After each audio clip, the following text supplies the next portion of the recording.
Tell the truth. Yes.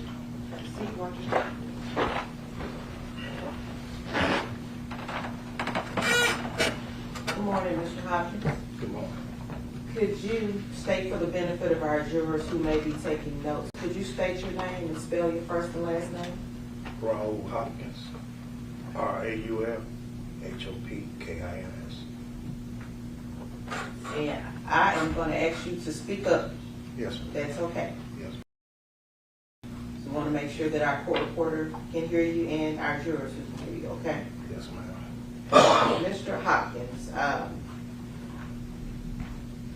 do you know an individual by the name of Adolph Thornton Jr.? Yes, ma'am. How do you know Mr. Thornton? From the neighborhood. Okay. And you know him from the neighborhood. How long have you known him? Probably about 20-some years. And other than knowing him from the neighborhood, did you have any other relationship with him? No. Mr. Thornton. Mr. Thornton do for a living? He was a hip-hop artist. Okay. And did you provide any services to him in relation to being a hip-hop artist? Yes, ma'am. Security. Okay. And how long had you done security for Mr. Thornton? 7 years. Okay. What was Mr. Thornton's, you said he was a hip-hop artist. Was he affiliated with a certain label? Yes, ma'am. What label is that? PRE. I'd like to pass forward a picture and see if you recognize this picture. No objection.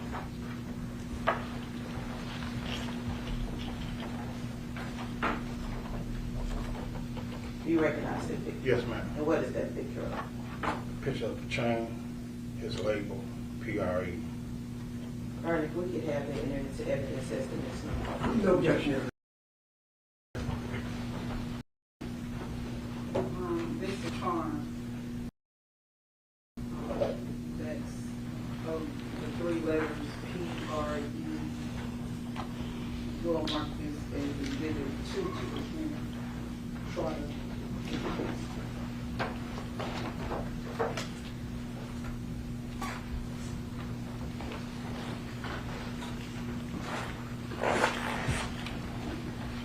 Commissioner Publisher. Yes, ma'am. And again, Mr. Hopkins, could you explain to the jurors what we're looking at here? That's his chain, the PRE. Okay. And what did PRE stand for? Paper Route Entertainment. Did he have any issues with other labels? Yes, ma'am. What label was that? CMG. And what does CMG stand for? I really don't know, what it stands for. All right, CMG. Well, let's go back a bit. Who are some of the other artists that are on the PRE label? Several artists that they have that's on this label. A guy named Kenny, a guy named Wu. Wu? Yeah. Okay. He just had a lot of different artists on his label.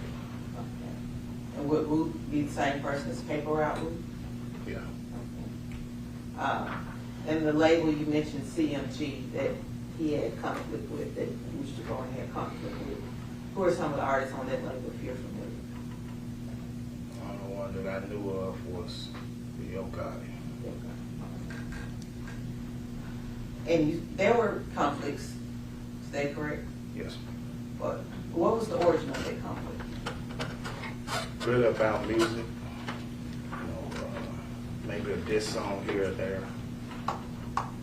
Did CMG ever at any point want Mr. Thornton, professionally known as Young Dolph, is that right? Yes, ma'am. Did they ever want Young Dolph to sign to their label? Yes, ma'am. Would that be the beginning of their issue? Could have been. I Okay. wouldn't know. Did Mr. Mr. Thorne or young Dolph ever signed to that label? No, ma'am. PRE, is that correct? Yes, ma'am. Okay.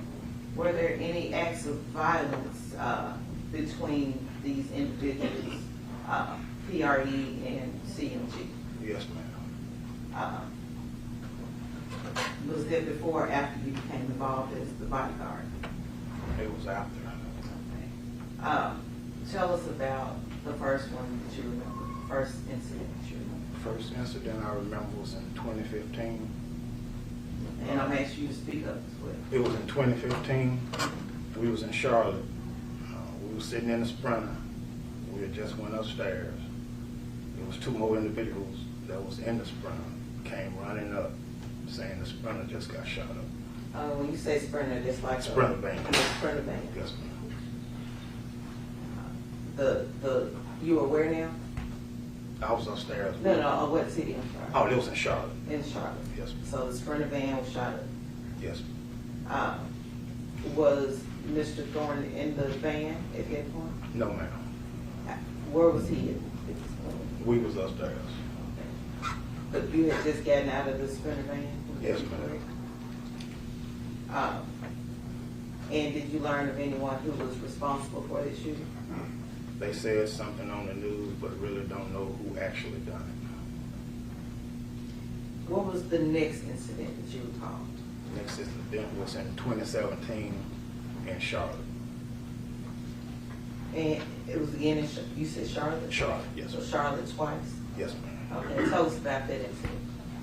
I wasn't there, but from what I known, that his SUV got shot up. And who are you saying he? Young Dolph. Young Dolph. Yeah. Yes, young Dolph SUV got shot up. And was he hurt? No, ma'am. Was there another incident? Or do you know who was responsible for that? No, ma'am. I don't. There was another incident. What was the next incident? 2018 in Los Angeles, California. Okay. Were you present for that? No, ma'am. Did you learn about what happened? Yes, ma'am. Could you tell us about what you learned? I was at a baseball game.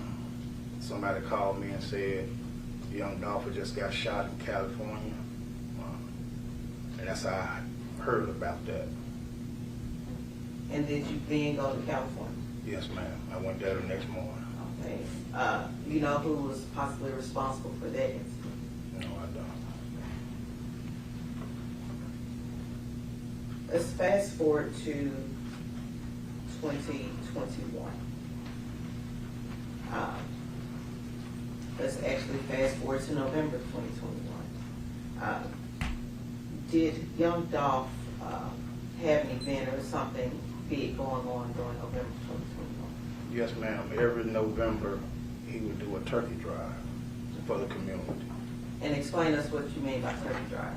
He would go to several communities and give out turkeys. And would he do this personally? Yes. Did he also have members of his label there as well? Yes, ma'am. In November of 2021, was he in Memphis doing that? He was in Memphis, but he didn't participate in the turkey drives. Is there any particular reason why he did not participate in the turkey drive? He just told me he had other stuff he had to do. He wanted to make sure his artists was doing what they supposed to do. And so how many of these different turkey drives would there be? Before. Before? Yes. All on one day, or would they be spread out? They be spread. Because of the unreliability. The other thing you have to know, and Robert put up the slide, within a 10 square mile area of where all this happened, there are 553 T-Mobile towers. 553 just from T-Mobile. And it's hard to see this because there's so many. There will be more AT&T towers. There will be this, essentially over 1,000 towers out there. And what the expert will tell you is, this isn't an exact science.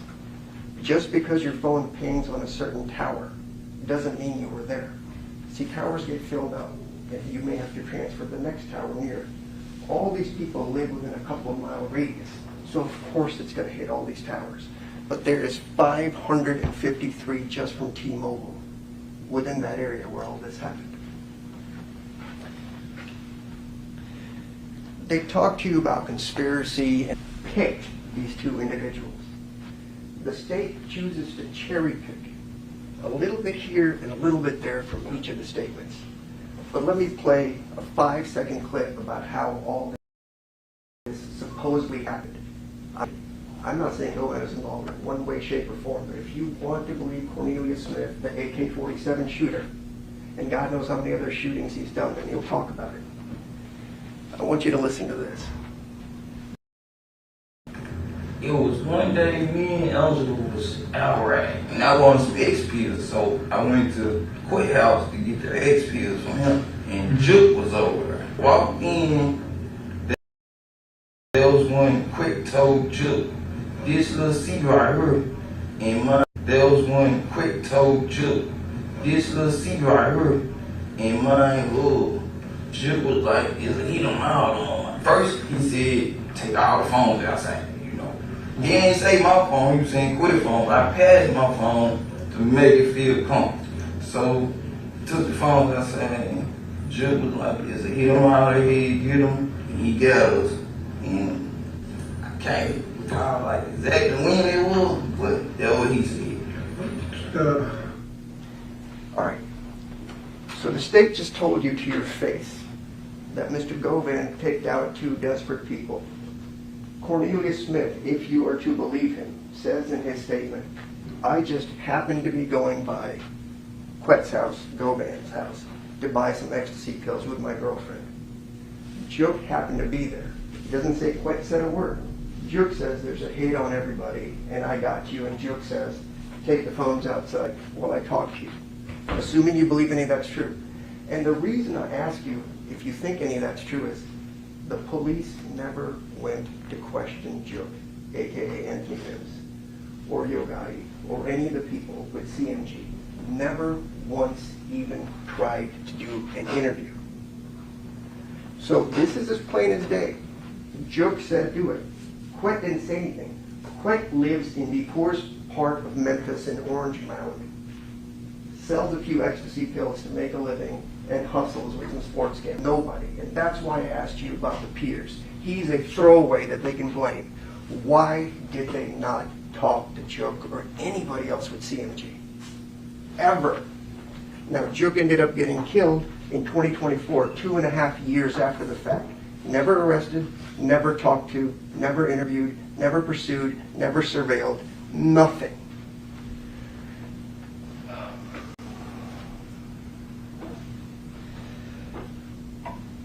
The judge also told you, when you assess credibility, you need to look at how well you remember this thing. Cornelius Smith cannot even tell you when he was propositioned to go kill somebody. The shooting happened in November 17, 2021. And the best the police can say is that this meeting, what just randomly happened, as Cornelius himself has said, was sometime between August and September, 3 months prior to the shooting taking place. 3 months. He will tell you there's no plan. All he was told by Juke was there's a price on their heads. And that's kind of funny because when the cops, if they testify honestly, will tell you there have been multiple attempts on Mr. Dolph's life. Twice in Charlotte by other folks and once in Los Angeles. Everybody in Memphis knew there was a price on their head because there was a war between PRE and CMG. They were shooting each other. Yogati's car was shot up here the summer up after one of these things. There's a rivalry going on and people have been shooting. The police went through this. They know this. They also pulled YouTube videos where people are openly threatening to kill Dolph. It's in their slideshow. You know what they call their investigation? Operation Cookie Monster. That's how tasteful this whole thing has gotten with these folks.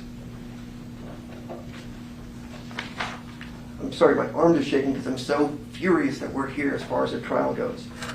So the other thing the government hasn't told you when we talk about first impressions is for weeks prior to the November 17, 2021 shooting, nobody called Govan, talked to him, did anything, be it Justin Johnson or Cornelius Smith.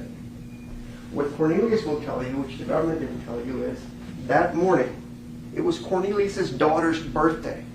But he gets a call from Justin Johnson and says, I got a car, let's go do something. They get in the car and they start looking for somebody to kill.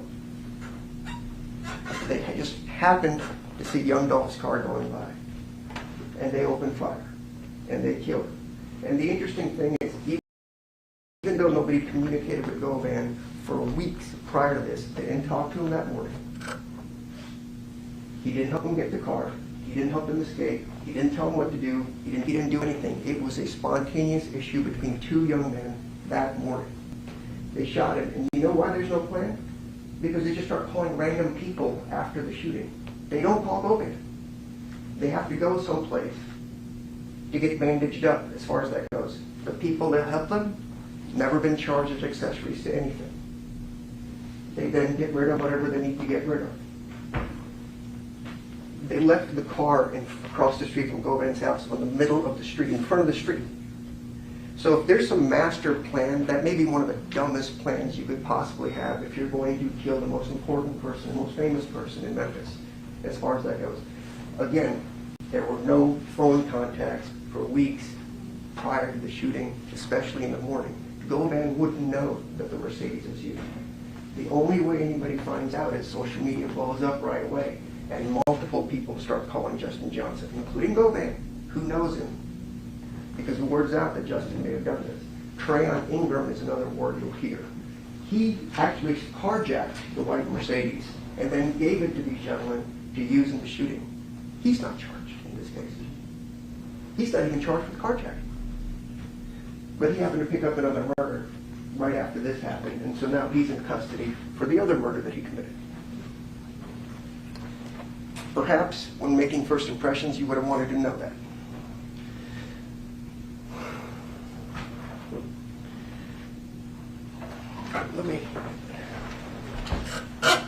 I thought about going over at least one of Cornelius's statements in his lives, but I think it's just a little too much. We would be here for about 2 hours going through everything that he said has been inconsistent, bald-faced lies.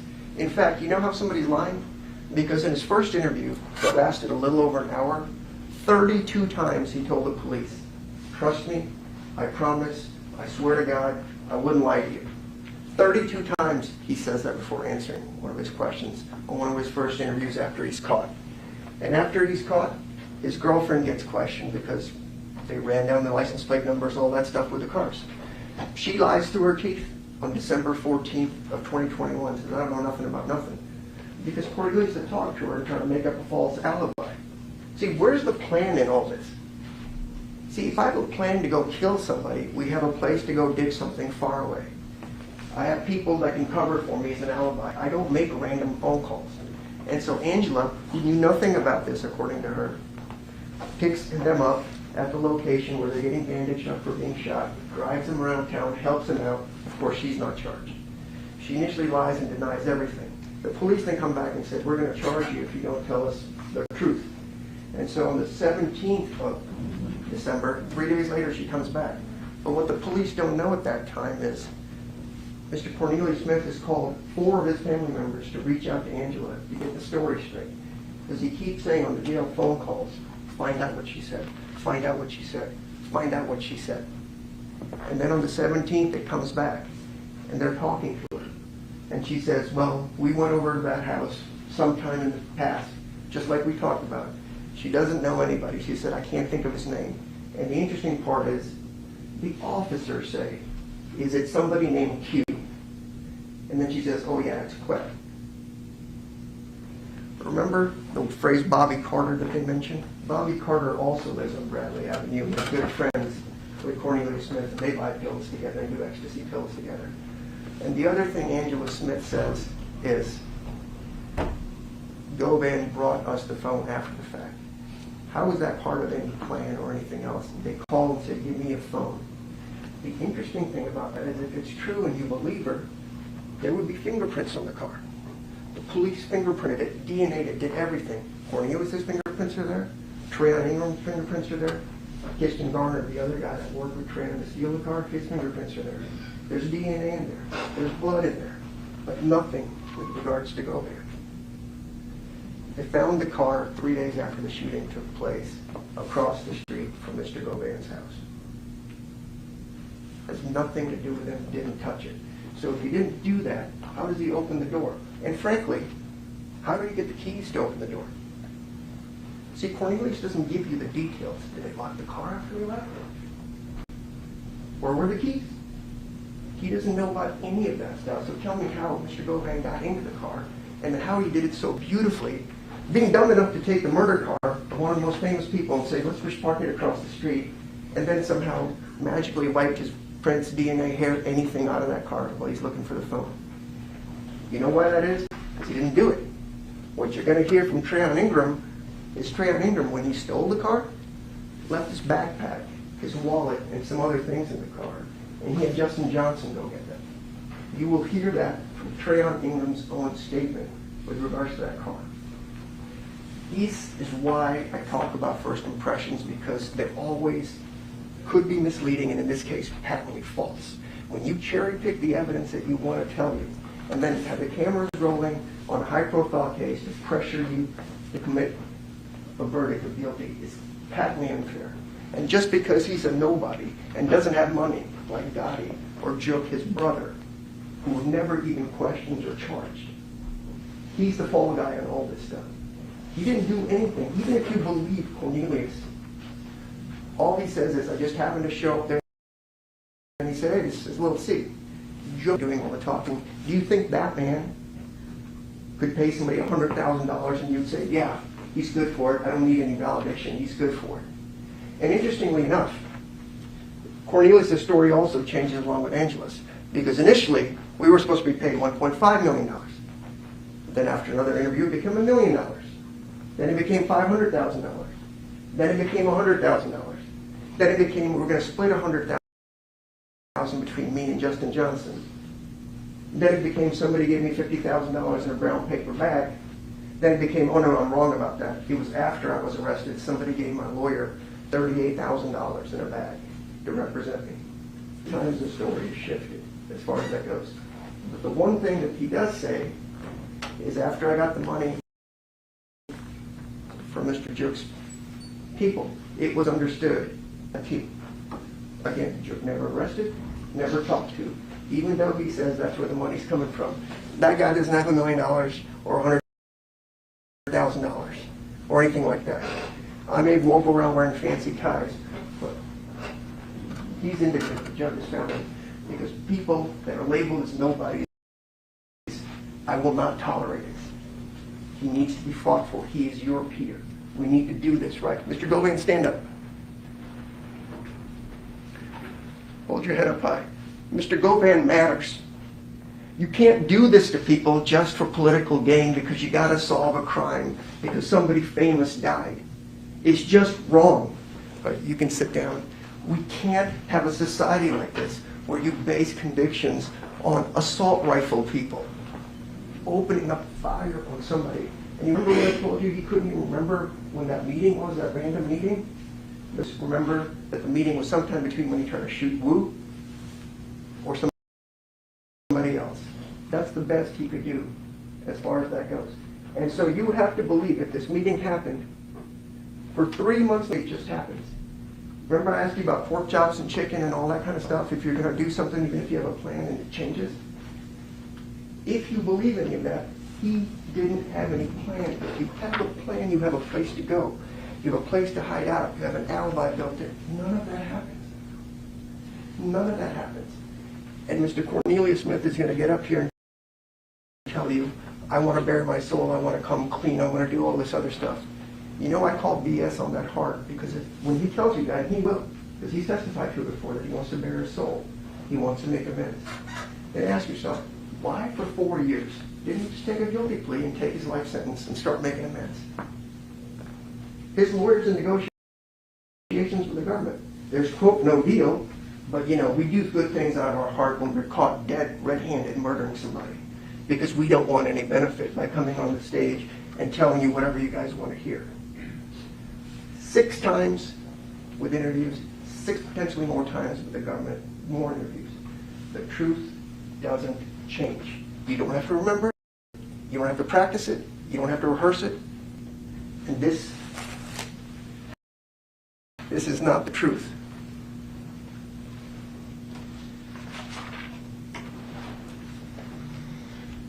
I think I mentioned it in jury selection, but responsibility for your actions goes both ways. There's going to be a lot lacking in this case. Hear about a lot of cell phone records and who may have called who, but the full-on analysis is never, well, I'll just leave that for the expert. It's all coming down to Cornelius and possibly where somebody's phone might have been. You don't know what they said, if they even talked, or if as a friend you're calling somebody after a shooting, because everybody starts calling everybody within minutes after this, because social media blew up after this happened. You all know it. You all heard it. Everybody knew about it. Goban is your peer. He deserves better. We shouldn't be here. High-profile TV cameras or not. Sympathy for a young man who's a musician, whatever he was. Nobody deserves to die. But you don't compound the problem by blaming innocent people for it. And even if you don't want to believe he's innocent, you want to believe Cornelius, they sure as heck didn't prove the case beyond reasonable doubt. I talked to you guys about that like the British system. It's either guilty or they didn't prove it. So I'm asking you to at least at a minimum say he didn't prove it in about 3 or 4 days from now. Thank you.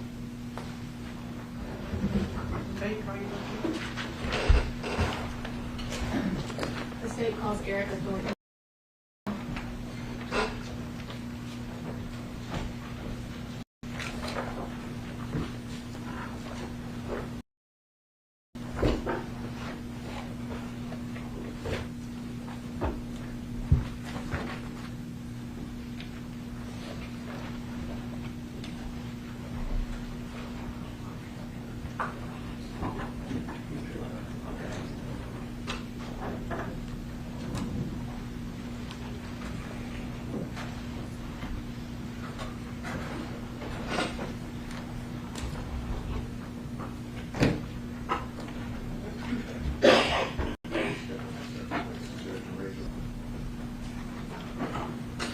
Swear or affirm to tell the truth. Yes. Have a seat, watch your step, please.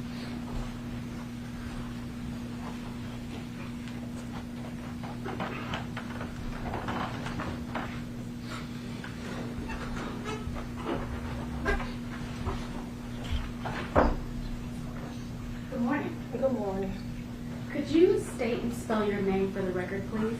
Erica Thornton, ERICA-THORNTON. And do you know an individual by the name of Adolph Thornton Jr.? Yes, How do you know him? If you were to see a picture of Mr. Thornton, could you recognize him? of course.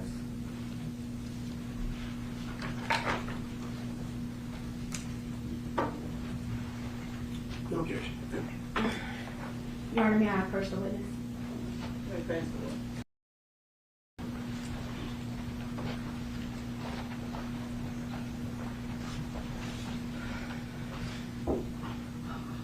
Ms. Thornton, is that a photo of him? Yes.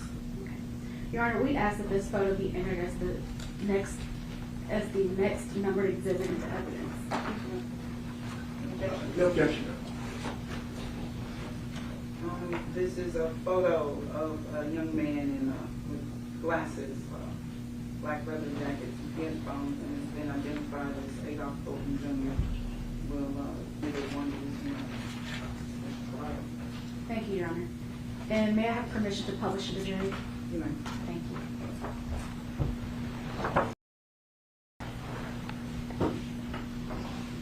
And Ms. Thornton, when was the last time you saw your brother alive? The last time that I seen him alive was Labor Day of 2021. And after that, you didn't see him alive anytime else? Face to face, we had like FaceTime calls prior to, well, after Labor Day. But yes, we had FaceTime calls pretty much every day. So the last time I communicated with him was the day before he was killed, November 16th. Okay. And on the day that he was killed, do you remember how you found out? Yes, How did you find out? my sister called me. Give me 1 moment.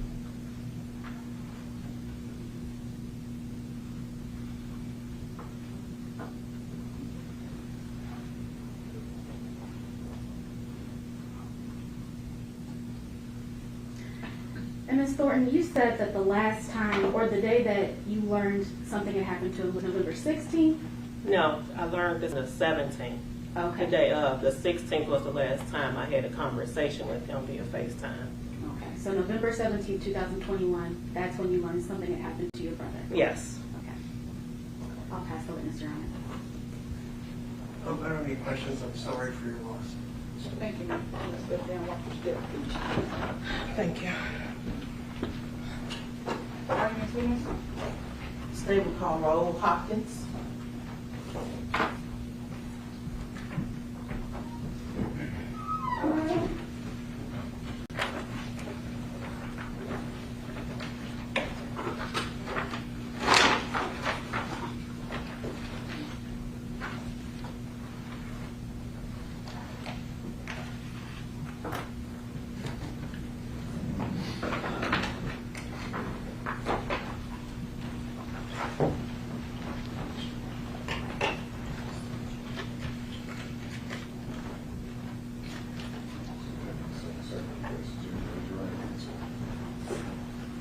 Do you swear or affirm to tell the truth?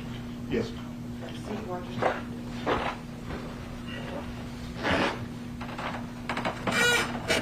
Good morning, Mr. Hopkins. Good morning. Could you state for the benefit of our jurors who may be taking notes, could you state your name and spell your first and last name? Raul Hopkins, RAUF HOPKINS. And I am going to ask you to speak up. Yes, ma'am. That's okay. Yes, ma'am. We want to make sure that our court reporter can hear you and our jurors who can hear you, okay? Yes, ma'am. Mr. Hopkins, do you know an individual, Dolph Thornton Jr.? Yes, ma'am. How do you know Mr. Thornton? From the neighborhood. Okay. And you know him from the neighborhood. How long have you known him? Some years. Probably about 20-some years. And other than knowing him from the neighborhood, did you have any other relationship with him? No, ma'am. Mr. Thornton. What did Mr. Thornton do for a living? He was a hip-hop artist. Okay. And did you provide any services to him in relation to being a hip-hop artist? Yes, ma'am. Security. Okay. And how long had you done security for Mr. Thornton? 7 years. Okay. What was Mr. Thornton's, you said he was a hip-hop artist. Was he affiliated with a certain label? Yes, ma'am. What label was that? PRE. I'd like to pass forward a picture and see if you recognize this picture. No objection.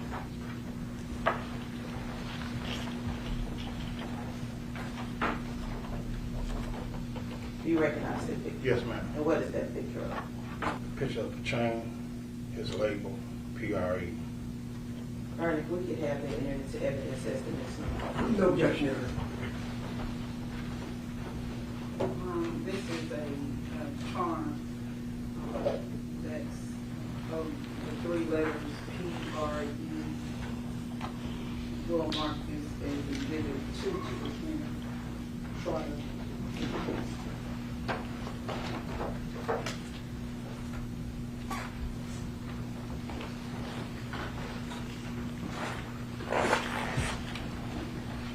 Commissioner Publisher. Yes, ma'am. And again, Mr. Hopkins, could you explain to the jurors what we're looking at here? That's his chain, the PRE, And what did PRE stand for? Paper Route Entertainment. Did he have any issues with other labels? Yes, ma'am. What label was that? CMG. And what does CMG stand for? I really don't know what it stands for. All right, CMG. Well, let's go back a bit. Who are some of the other artists that are on the PRE label? There's several artists that they have that's on this label. A guy named Kenny, a guy named Woo? Yeah. Okay. We just have a lot of different artists on the label. Okay. And would Woo be the same person as Paper Route Woo? Yeah. And the label you mentioned, CMG, that he had conflict with, that Mr. Thorne had conflict with. Who are some of the artists on that label, if you're familiar? The only one that I knew of was the Yo Gotti. And there were conflicts, is that correct? Yes. But what was the origin of that conflict? Really about music. There. Did CMG ever at any point want Mr. Thorne, professionally known as Young Dolph, is that right? Yes, ma'am. Did they ever want Young Dolph to sign to their label? Yes, ma'am. Would that be the beginning of their issue? Could have been. I Okay. don't know. Did Mr. Thorne ever sign to their label? No, ma'am.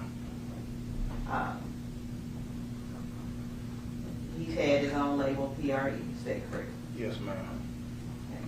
Were there any acts of violence between these individuals, PRE and CMG? Yes, ma'am. Was that before or after you became involved as the bodyguard? It was after. Okay. Tell us about the first one that you remember, the first incident that you remember. The first incident I remember was in 2015. And I'm asking you to speak up as well. It was in 2015. We was in Charlotte. We were sitting in the Sprinter. We had just went upstairs.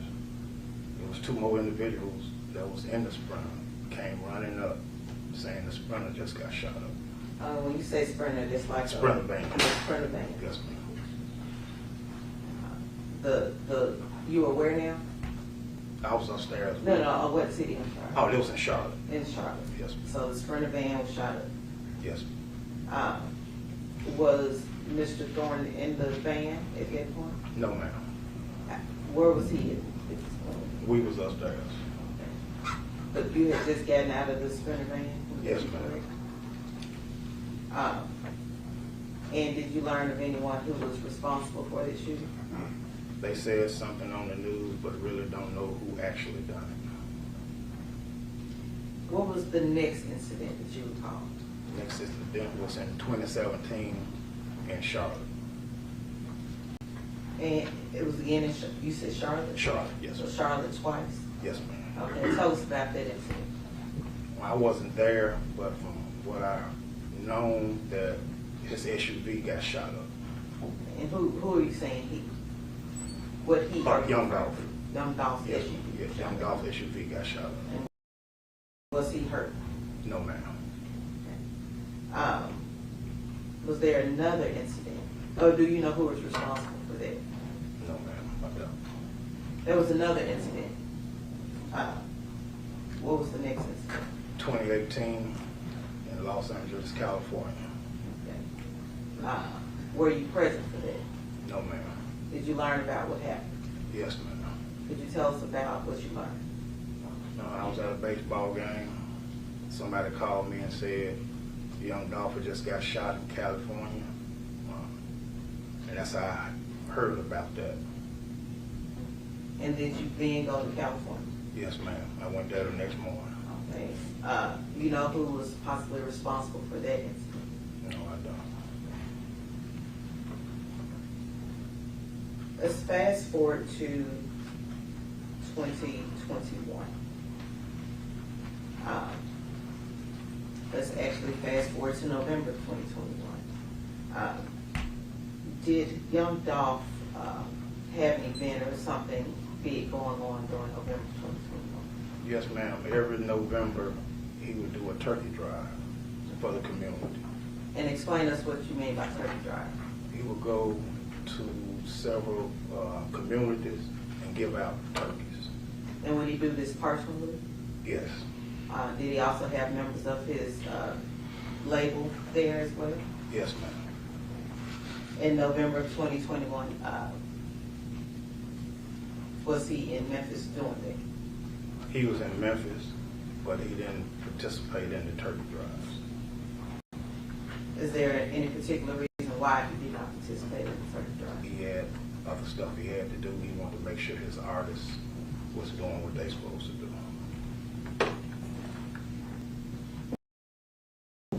And so how many of these different Before, before? yes, ma'am. Would they be all on one day or would they be spread out? They be spread it out. It was Monday, Tuesday, Wednesday, and Friday. And is this around a certain time? Is it, I mean, you mentioned turkeys, I always think of turkeys and Thanksgiving. Was this around Thanksgiving? It was the week before Thanksgiving. So, you mentioned about him being in town. Did he live in Memphis? Did young Dolph live here? No, ma'am. Okay. So was he visiting that week?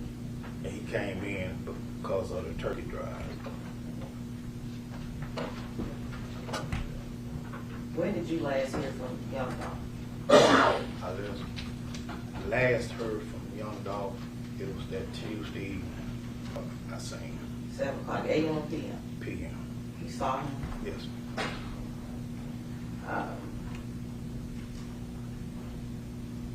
And did you learn did you hear from him after that? No, I didn't.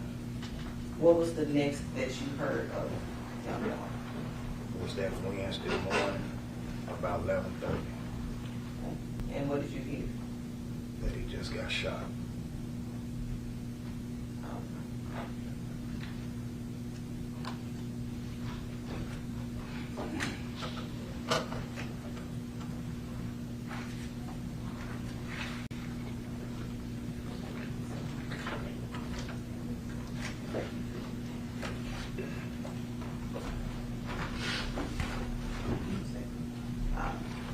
Have you previously reviewed video from that incident? Yes, ma'am.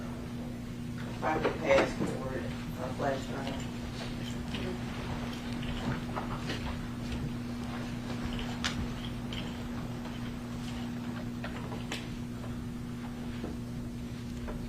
Does it look familiar? Yes, ma'am. And what is that of? It's a flash drive with clips of video outside Makitas. Could you open it in an envelope and see if that is the flash drive you previously reviewed? Yes, ma'am. And what did that flash drive, how do you know that was a flash drive you used? Because I got my initials on here, RH. And the video that you viewed, what is it a video of? A video of young Dolph at Makitas. Your Honor, if we could have that enter into evidence as the next number. No objection. This is an envelope with a flash drive on the inside. The envelope is labeled flash drive with clips of video inside, outside, and keys. We'll mark this as exhibit 3 to this trial.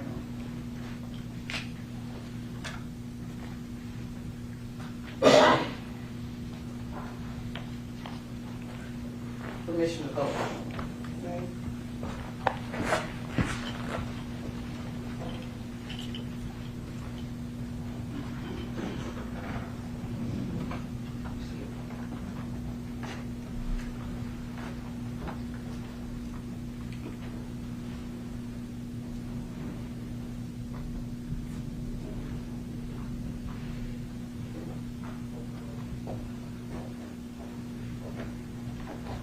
Take that off there.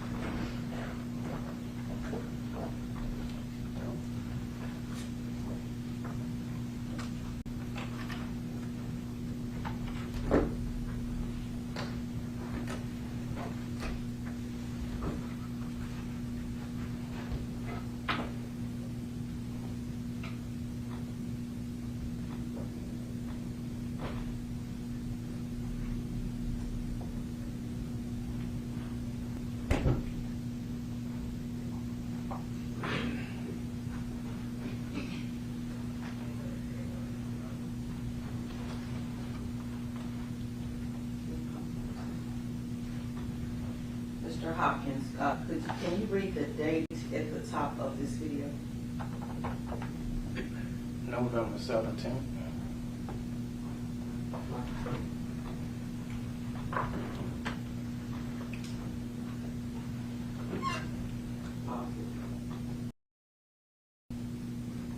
Do you recognize it's coming into play? Yes, ma'am. And whose vehicle is it? That's young Dolph's vehicle.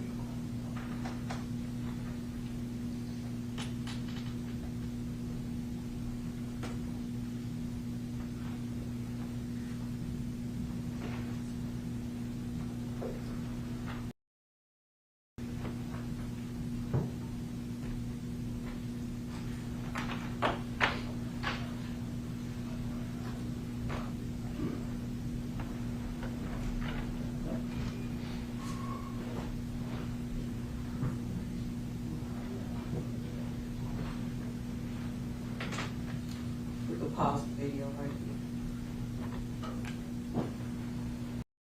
here. Mr. Hopkins, do you recognize it in the photo, the video right here? Yes, ma'am. And who is the person in the video? That's young Dolph.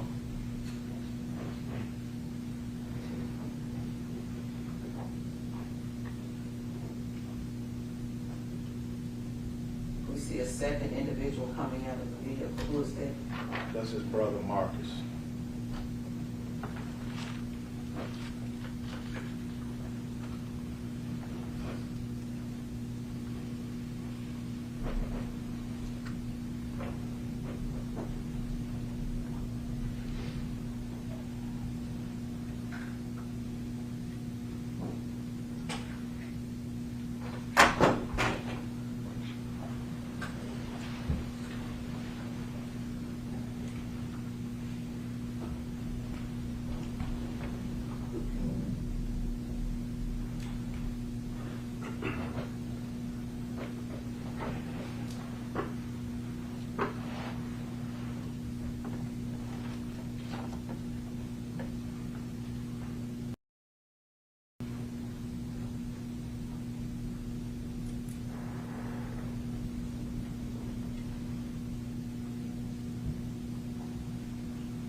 B, there is someone or something at the bottom left of the scribe laser pointer is having technical difficulties at this point. But who is or what is that at the bottom left of the screen? That's young Dolph. I think that's his arm hanging out.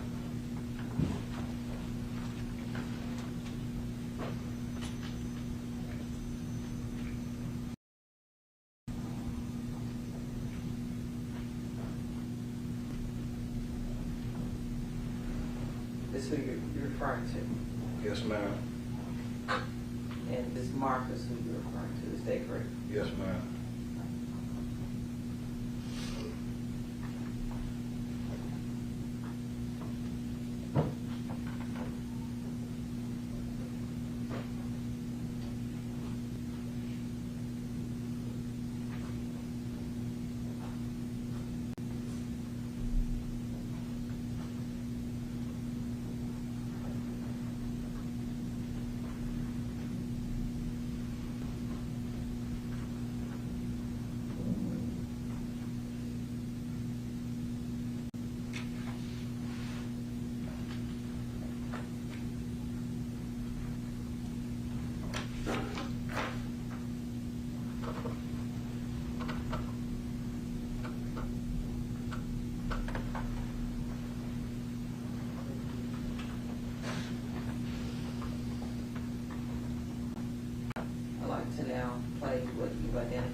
the individual at the front counter. Who is that? That's young Dolph. And there's an individual behind him. Who is that? That's his brother Marcus.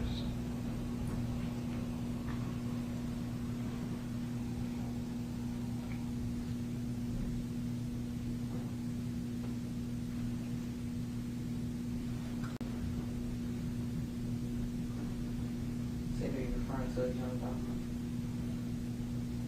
Ms. Shaw? Yes, ma'am.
Mr. Hopkins, we've seen the inside and outside of the shop was killed. Is that correct?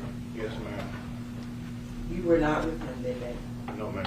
Why were you not with him? He had me doing other things. He wanted me to be with the other artists.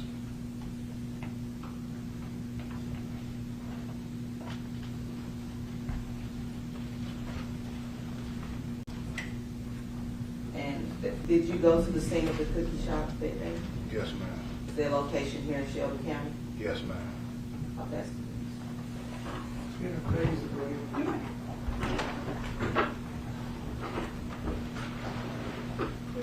Tell the deputy where you want it. I'll just put it here so the court reporter can hear me. Yeah.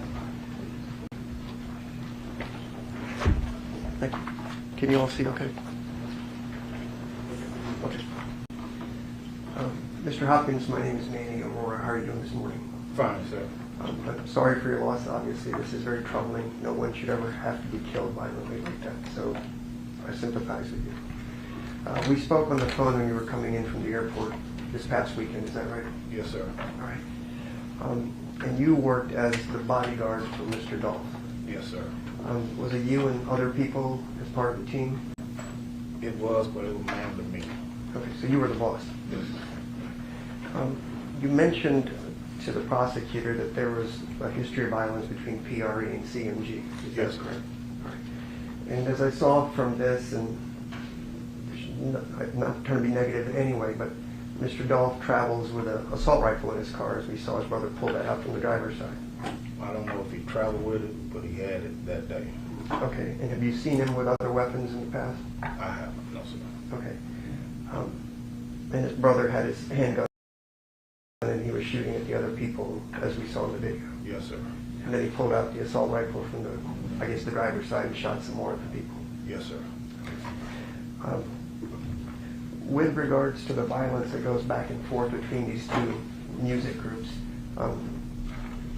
you personally know of at least 3 attempts on Dolph's life: 2016, 2015, 2017, and 2018. Is that right? Yes, sir. And so he needed security, obviously. I mean, there's lots of problems going on here. Yes, sir. All right. And with regards to coming to Memphis on the week before Thanksgiving, Mr. Dolph didn't live in Memphis anymore, right? No, sir. How long this incident had he moved away from Memphis? Maybe 4 or 5 years. Right. And with that, a lot of it, I think we've talked about, is for safety reasons, because it's pretty violent here as far as between the PRE and the CMG. Yes. So it's known that his life is in danger when he's here and he needs bodyguards, things like that. Yes. All right. One of the phrases I've heard, have you ever heard? No, I haven't. Okay. And with regards to him coming here the week before Thanksgiving, he wasn't going to participate in the turkey drives. He was here to help out his artists. Yes, sir. Okay.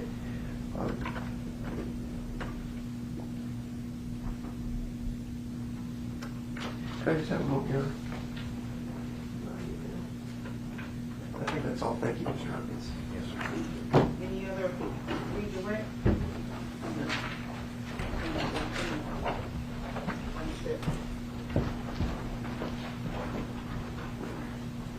Warriors, can you approach?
Have heard just a little proof. I ask you not to talk about this amongst yourselves, so go take a break, refresh yourself, and we'll be back in just a few minutes. All right? Stand in brief recess. Court stands in brief recess. Yeah, you got everything? And follow me, please.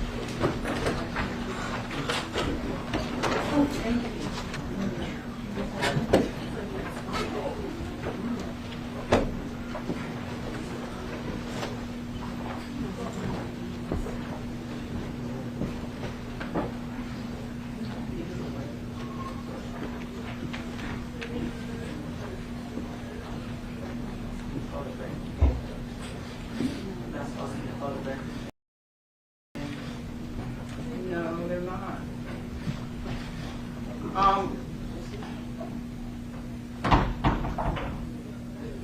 Cameraman, you're not supposed to be photographing any of this family.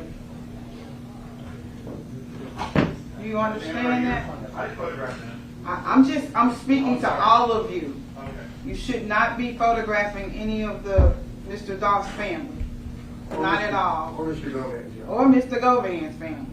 Okay? Thank you.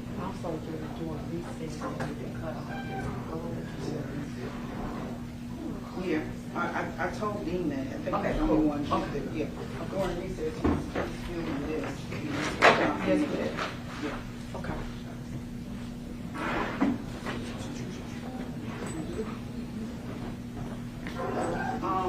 Was Tiffany, you're gonna get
Yeah. I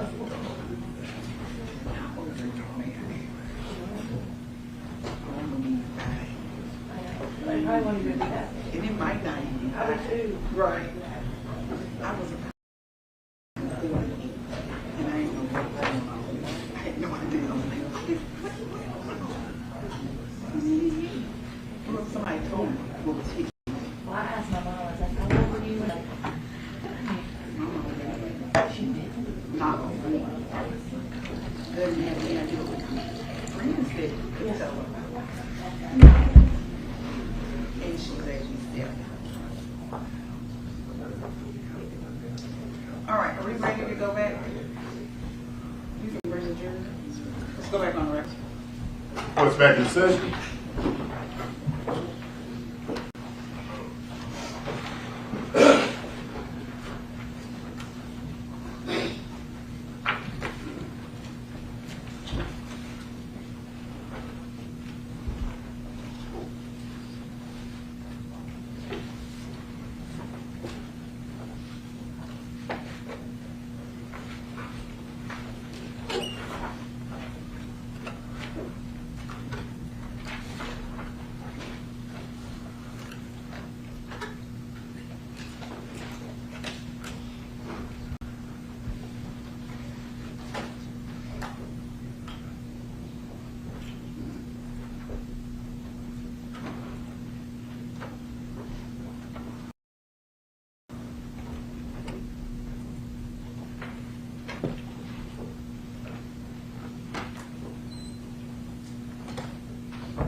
Ready, Your Honor?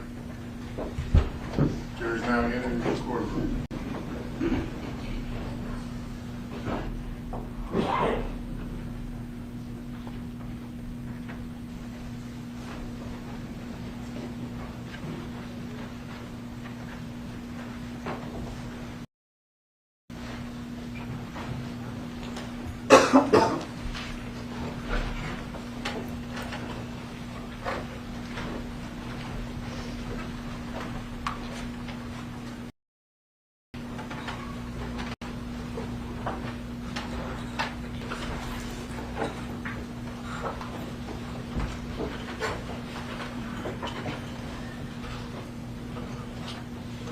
State, you may call your next witness. They will call Cornelius Smith.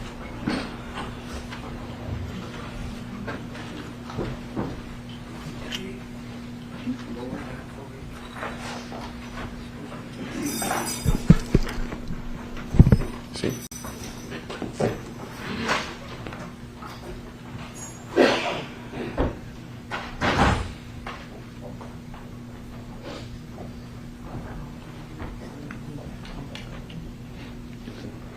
What you want to do? Just said. No, I just don't. Okay, gotcha.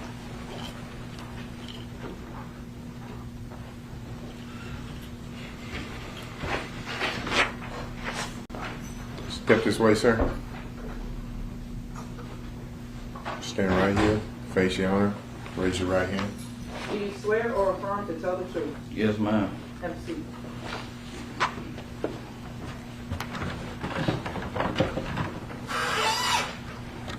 good afternoon. Good afternoon. Could you state your first and last name for the jury? Cornelius Smith.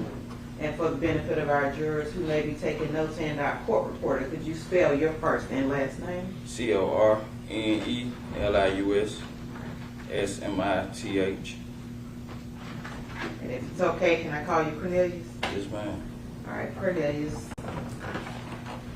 You know an individual by the name of Hernandez Gobin. Yes, ma'am. Do you see that individual in the courtroom? Yes, ma'am. Could you point to that individual and describe what he or she was wearing? Man, right here with the white shirt on, black tie, bald head. And I'd ask that the record reflect that the witness has identified the defendant. Record so reflects that the witness has identified the defendant in court. And how long have you known Mr. Gobin? I met him in 21, like mid 21, something like that. Mid-21, so Like, yeah, like in the middle of 21. when you met him, under what circumstances were you meeting him? I met him through an individual named Bobby. I was just buying pills from him. And would that be Bobby Carter? Yes, ma'am. And you were buying pills from Mr. Gobin? Yes, ma'am. And Ecstasy and sometimes Percocet pills, oxycodone. would you say, why were you buying pills from him? Because I popped pills. I was popping pills at the time. Okay. That was my drug pills. Did you have a particular reason why you were popping pills? I had a lot of stress going on or whatever, and it was on and off thing anyway. But then I was just back on, Was there a particular incident that caused you to start? I had lost my son in 2020, in March of 2020, and I just went back on, got back on. You had been on them before, Yes, man, I had been on before. and then you at some point stopped. Stopped and And, got killed after stop back pop. and that's, through that course, you got to know Mr. Gobin. Yes, ma'am.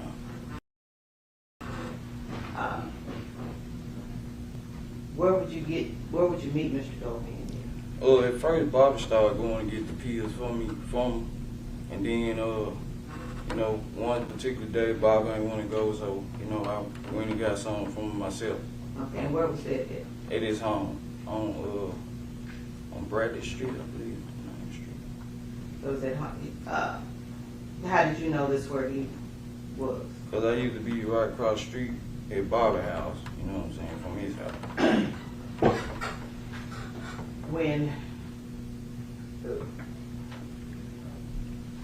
so you've always gone to Bobby's house? Yeah, I used to hang out with Bobby, on a daily basis. So let's go back to mid-summer or so, however you say it, of 2021, when you first came into contact with Mr. Gobin. At what point did the situation change from you, or did it change from you buying pills from him to something else? Like, I guess after a couple runs of going to buy pills on my own from him, he started asking me that I want to make some money. He knew ways I could get some money. I'm like, yeah. Did you want some money? Yeah, because sometimes I go to him and ask, can I get a couple pills on credit, so, That was when he was like, you want to make some money? I'm like, yeah. And why did you need money? Were you working at the time? Yeah, nah, not really. I wasn't just working like that. I couldn't just keep a job with a PA like that. I ain't. So you wanted money. What did you want money for? A lot of different reasons. Make sure my children were straight, you know, pop me a couple pills, you know, make sure I was good. A lot of different reasons. And how many children did you have at the time? I had 5. I got 5 now, but I had 6. You had 6 altogether, but Yeah, this is, it was after my son got killed. I had 5. and who is the mother of those kids? Letitia Jackson. So you wanted money to make sure your kids were okay, you pop a few pills, and you'd be all right. Yes, Did you have a girlfriend at the time? yes, ma'am. Who was your girlfriend? Angela. Miss Angela? Does Angela have a last name? Arnold? Yes, ma'am. Okay. So, yeah, 5 kids, a girl, and a girlfriend, Yes, and a ma'am. pill head. Yes, ma'am. All right. So at some point, Mr. Govan asked you if you wanted to make some extra money. Make some money. And how were you supposed to make extra money? Well, he told me that, you know, it was a little bounty on a couple paper I had. Okay, I ain't understand nothing you said. It was a hit on, it was a hit at the time on a couple guys in paper I had on paper I had or whatever. Okay, and what were some of those, if you can recall? Paper I woo, Young Dolph, I don't know who they were.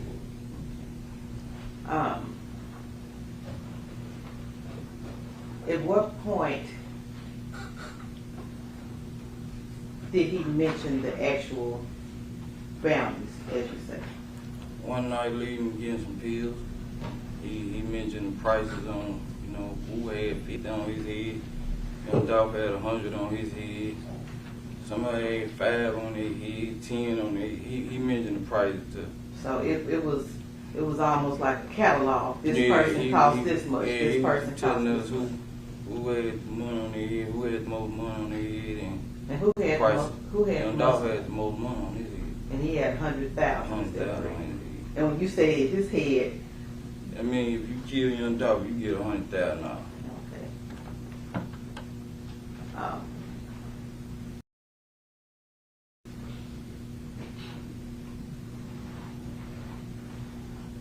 At some point, you will testify that about the shooting of Young Dolph. Is that correct?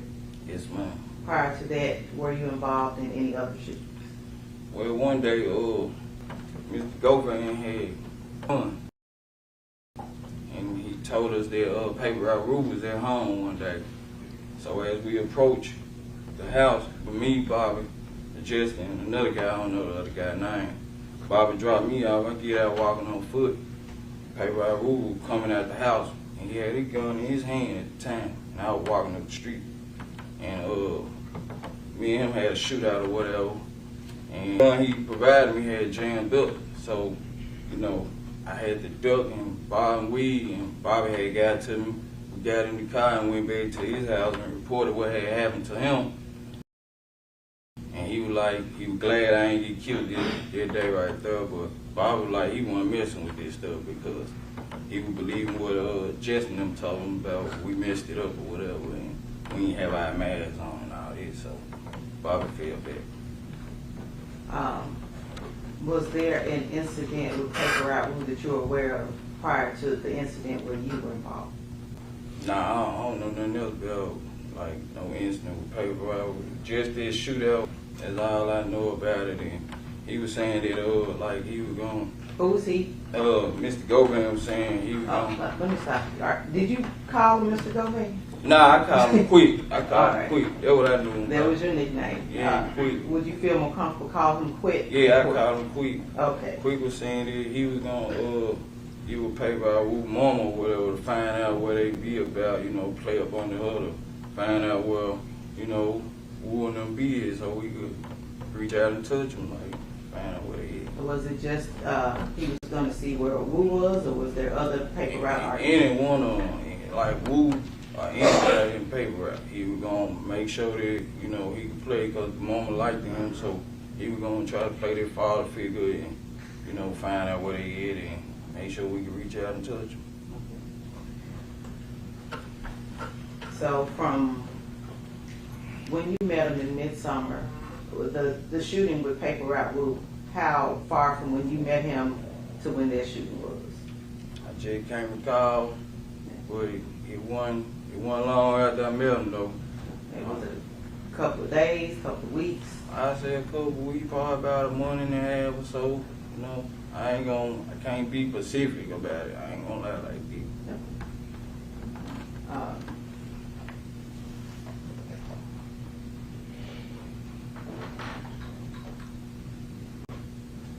Were you all looking for specific Paper Route Empire artists?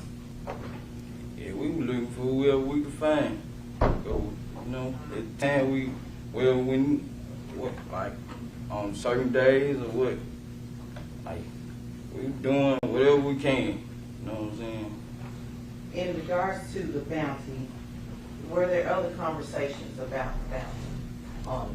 Well, after that incident with Paper Route Wu or whatever, and the gun jammed up, like I think probably the next day I pulled up old Quick House or whatever and about some pills.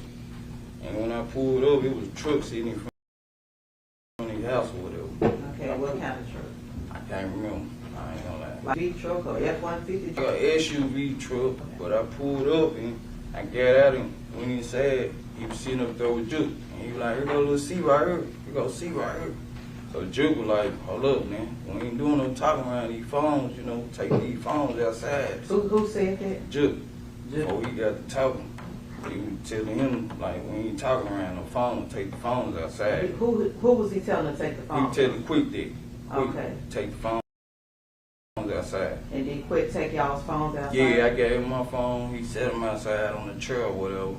And came back in and was like, yeah, this little C right here, this was the one that, you know what I'm saying, shot your woo.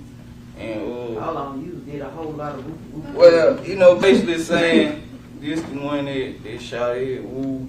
And, this one of the ones that I got the, you know what I'm saying, that I got on the business too. And Juke basically like nodding his head like, y'all gonna get y'all money, y'all handle y'all business, you know what I'm saying? Y'all gonna get y'all money. What was person you decided to describe as Quick? He was just letting him know that, you know, I was one of the ones that he got on the business, that he had to put the work in or whatever. Okay. That he hired for the Because I'm gonna need you to slow that down. He the one that hired on the business to do what now? To make one of these, get a hit, do the hit. Oh. Do the hit. I'd like to pass you a photograph.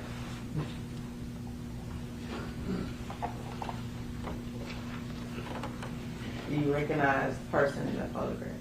Yeah. Quick and Big Juke. Your Honor, if we could have that photograph entered into evidence as the next number exhibit. No objection. This is a picture of two gentlemen with white shirts, t-shirts on that's been described by the witness as Quick and Big Joe. We'll mark this as exhibit.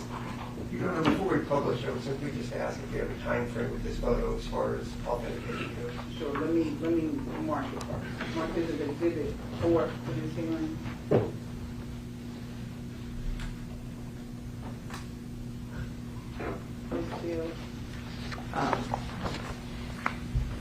Do you know when that photo was taken?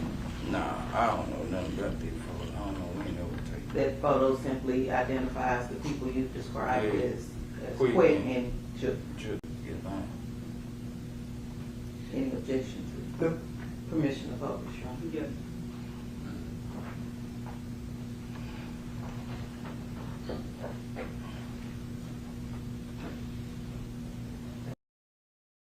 Yeah, I let say that if it doesn't work.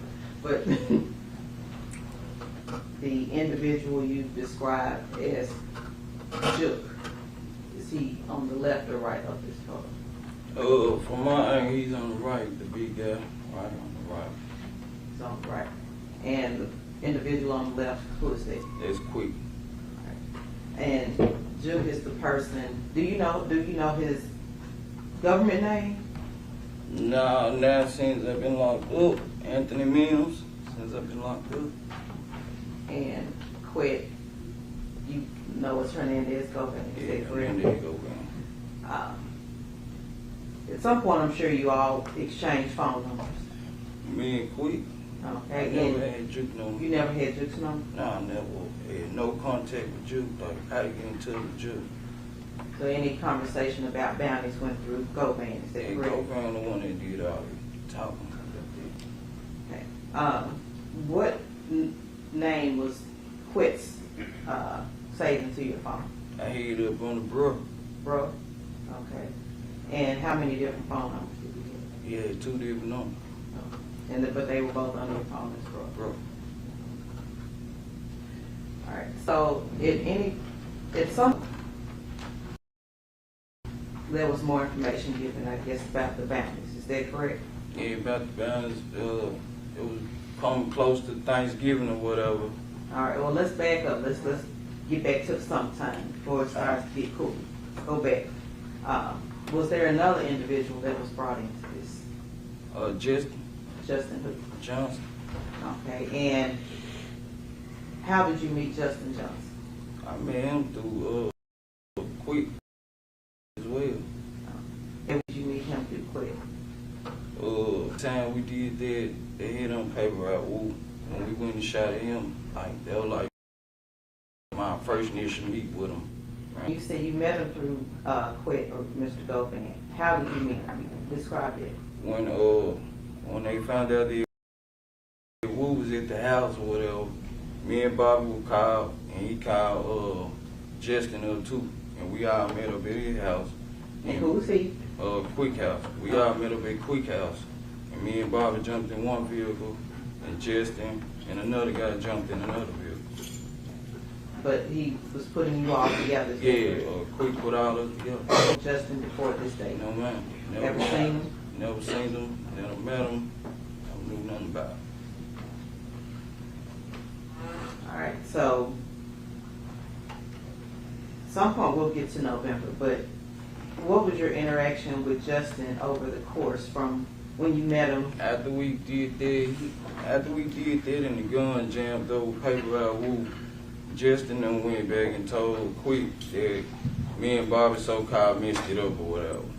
So, Quick was like, y'all had y'all masks on. Justin them told him we ain't have our masks on. I ain't have my mask. Goldman knew that this was going on, and he asked Right, you to have he a the one mask. gave me the gun to go out there.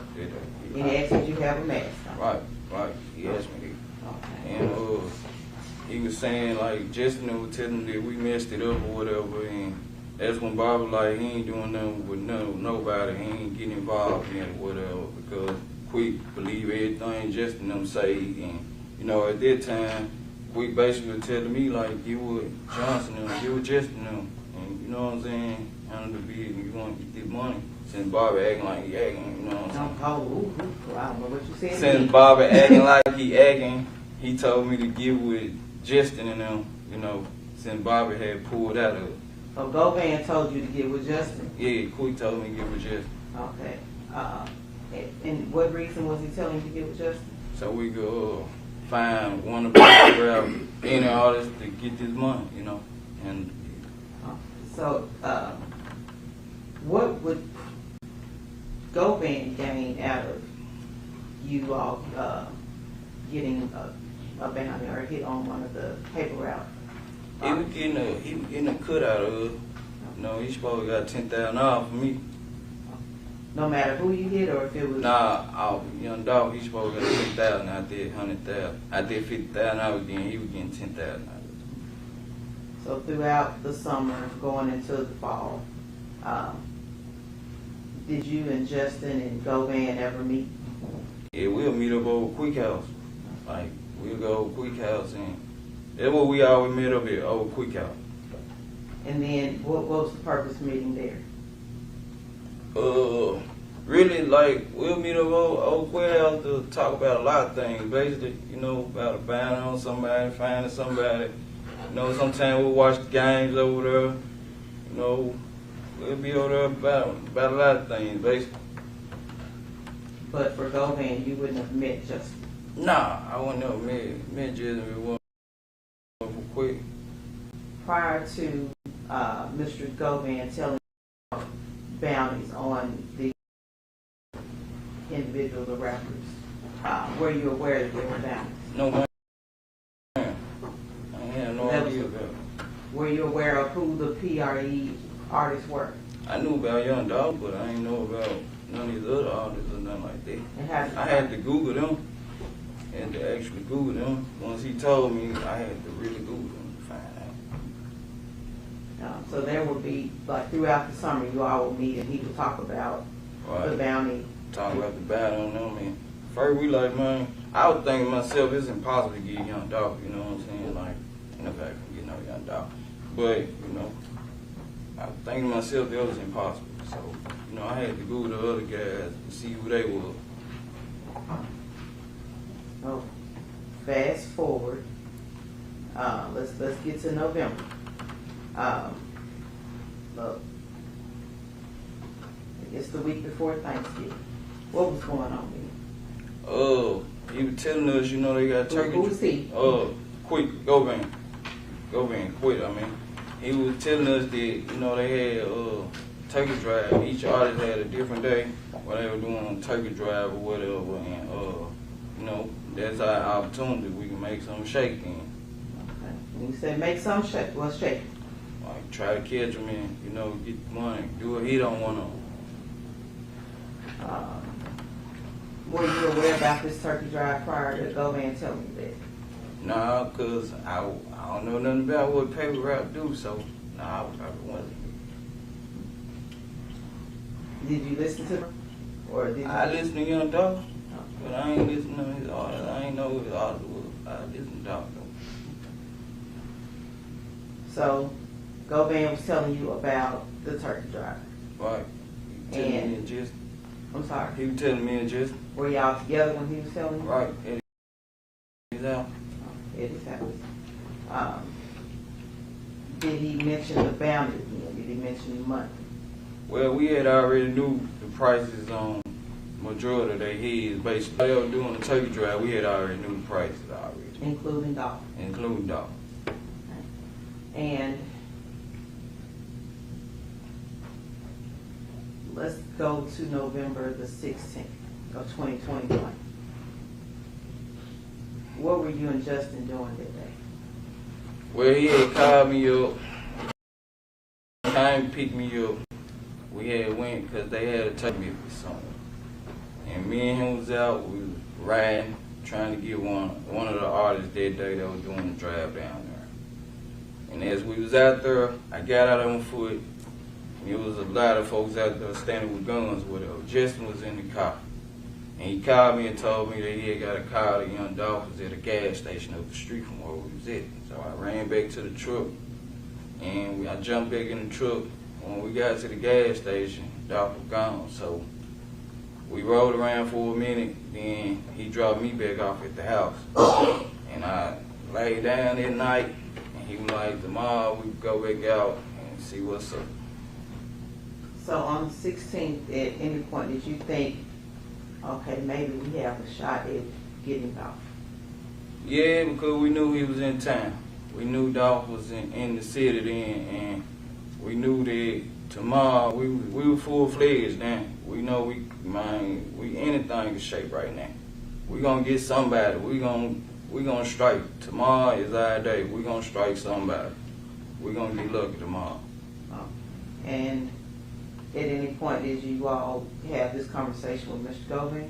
Yeah, we were telling him like we really getting close. We getting fed up with playing. We finna get somebody basically.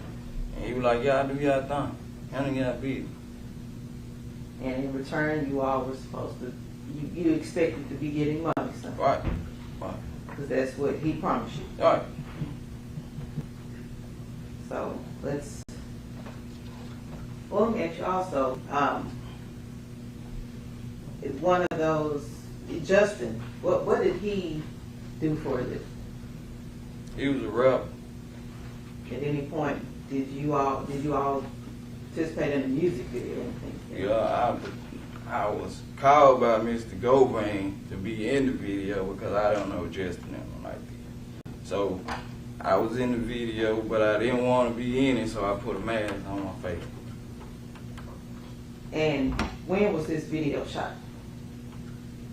Like in summertime of 21. I can't tell you the exact date, exact month, nothing like that, But it was prior to, was that after it the was hit after, over? it was after that one. Yeah, it was after the movie. But prior. Dolph. Dog, right. Okay. You have a photograph that is before you, previously been shown to the defense counsel. Do you recognize the contents of that photograph? Yes, ma'am. And what is that photograph? This the photograph of us in front of the house where y'all found the car is shooting a rap video. And who's all in that video? I don't know the other two guys. Hernandez go over there, and I'm standing right behind Hernandez go over there with a mask on my face. Your Honor, if we could have that photograph and its evidence as the next number.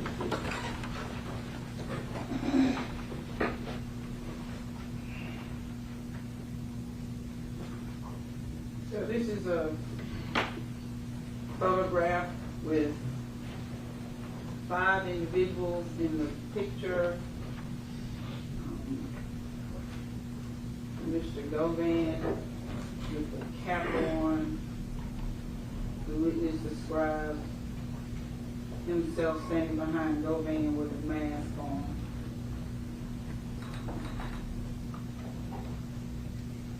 An individual with a red cap on. Is this Justin Johnson? Yes, ma'am.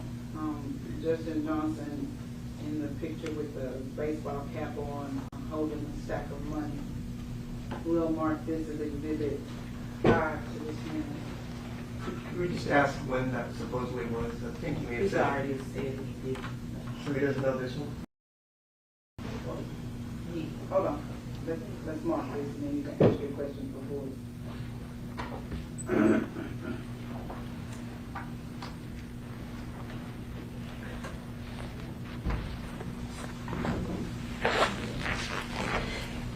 You want to ask questions? I ask you again, do you recall when this was taken? Or the video, excuse me, the photograph that you were just looking at, not this one, but the one you just handed to That was the video. I don't know what month it was. I don't know like exact time it was, but I know it was sometime.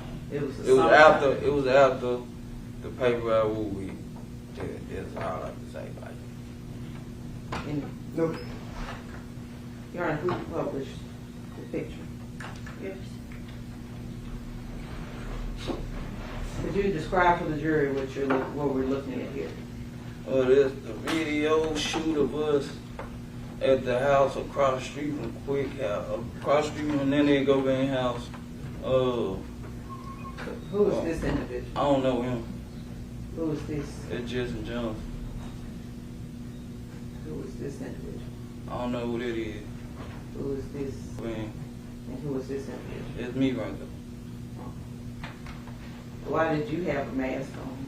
Cause I wasn't part of their little crew, and I ain't want to bring no little beef upon myself. He asked me to be quick, and then they go there and asked me to be in the video. That's why I'm standing like right behind him, cause I ain't know none of them other guys.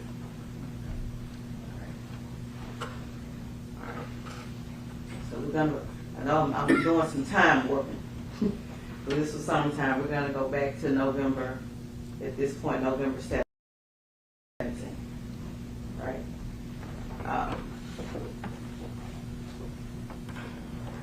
What do you recall about that one? November 17th, 2021? It was actually my daughter's birthday. I woke up, I had a missed call from Justin Johnson. So, I don't know if I called him back or he called me back, but somehow he got on the phone. We was on the phone, and he was telling me that he was finna pull up on me. And did you plan to meet him that day? Yeah, we had been out the day before, on the turkey drive, whatnot. That's when they told us Dolph was at the gas station, but he was gone. So the next day we knew another turkey drive. So we were gonna get up that day and try to get to that turkey drive. So this was this a Wednesday, would you say? If you recall? I can't recall. It was a November 17th, 17th. my daughter's birthday. Alright, so how long from when you received a call from Justin to when he came to get you? He close by, so it was like a couple minutes. He was close by. It wasn't long. He was close by.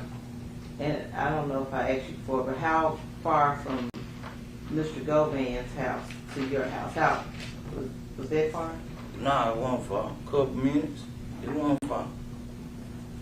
So he wasn't far because he came pretty quickly once he Yeah, he was on came the- fast. Okay.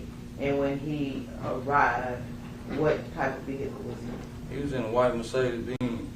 Had you ever seen him in that white Mercedes Nah, I ain't Benz? never seen that car before. What car would you normally see him In an SUV, like a white truck or something. in? And did you ask him why he had this? I ain't asked no questions. I ain't gonna lie. I ain't asked no questions. I just jumped on in there because I knew we was on a mission. At this point, had your mission changed to Dolph knowing that he was in town? Yeah, anybody. At this point, anybody, like in paper, right? So he picks you up. He picked me up. And where did he pick you up from? He picked me up from my pop's house. Once he picked me up, we went back to right in front of Govan, and then the Govan house Okay, And- is that on Bradley Street? on Bradley Street. Yes, ma'am.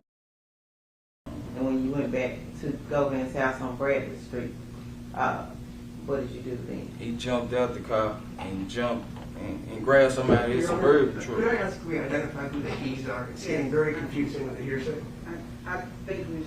Taylor was going to do it. She's been doing a pretty good job at We've got a lot of theys and he's, and it's very confusing. That's why I asked. So the he that jumped out the car, who was the he? Justin Johnson jumped out the car. He jumped out the white Mercedes Benz and grabbed something out of his SUV that he had parked by, across the street from where his house is, right? Okay.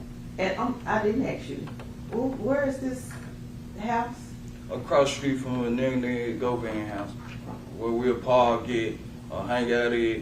We'll park in front of his house and go to Okay, hold Nene on. Govan You house. go to he, all right. You Go to parked he. in front of Govan's house. We park at their house and to go over to Mr. Hernandez Govan house and hang out.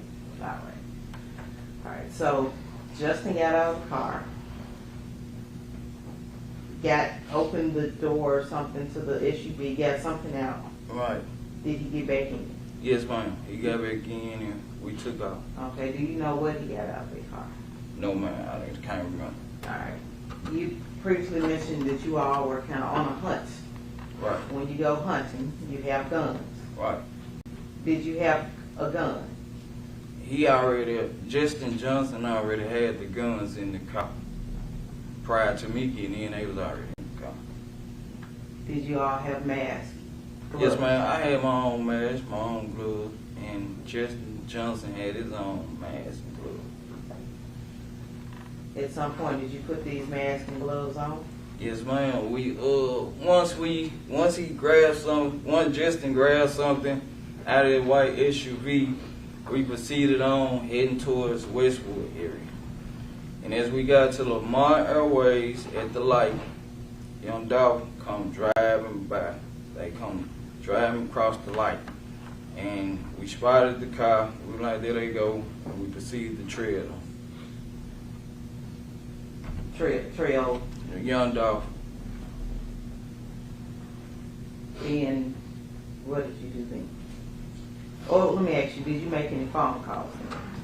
I didn't make any phone calls at the time. I didn't. Did Justin make any phone calls once you all spotted that dog?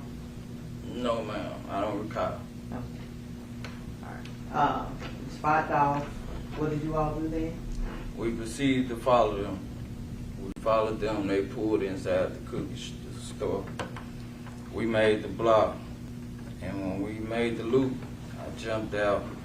I spotted Dolph inside the store at first. I jumped out, just proceeded to shoot inside the restaurant.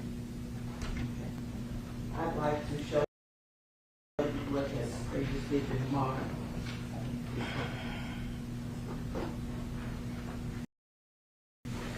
Show you what has previously been marked as exhibit number 3.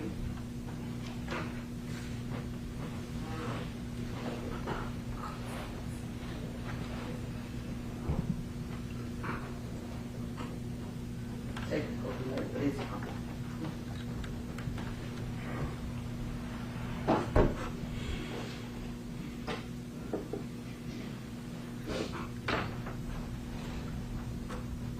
What are we looking at here? It's the Makita Cookie Show shop where young Dolph and them pull it in. Is that the vehicle? Yes, ma'am. And where were you all? By the time we had already, like we was at the light, we had went down to the light to make the block. You gesturing this way, so you're the light coming this way. Yes, ma'am.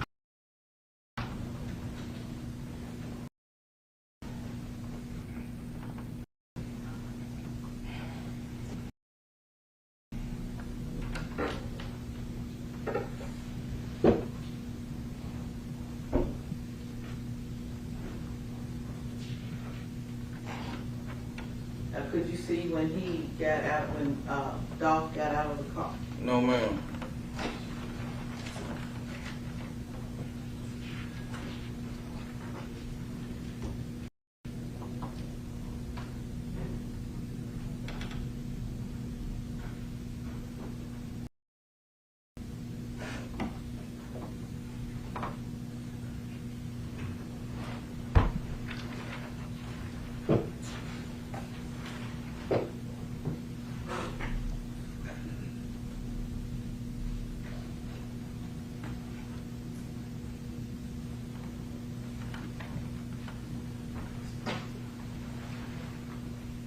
You see a vehicle coming to the frame. What are we looking at here? That's the white Mercedes Benz we was in. And were you the passenger or were you the driver? I was the passenger.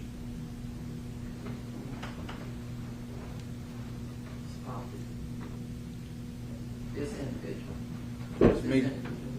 That's me. And is this the gun that Justin had already in the car when you got it? Yes, ma'am.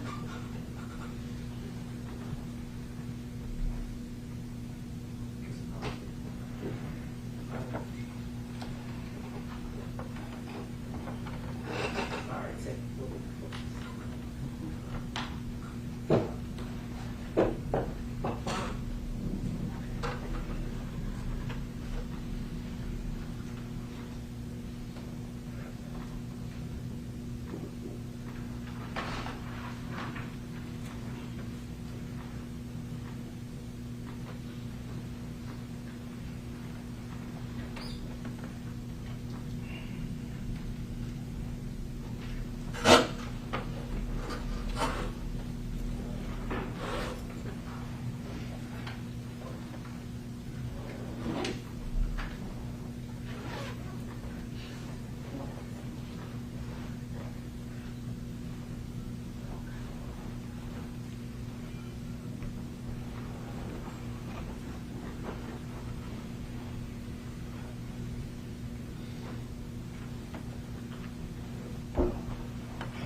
While we're waiting on that, you see another individual that came to the frame. Who's that individual?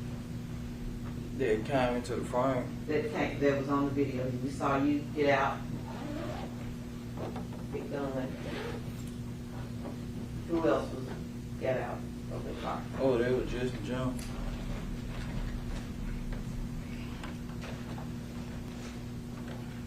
What were you all planning to do that day? But once we saw young Dolph, we were planning to go and kill him. Go and take him out.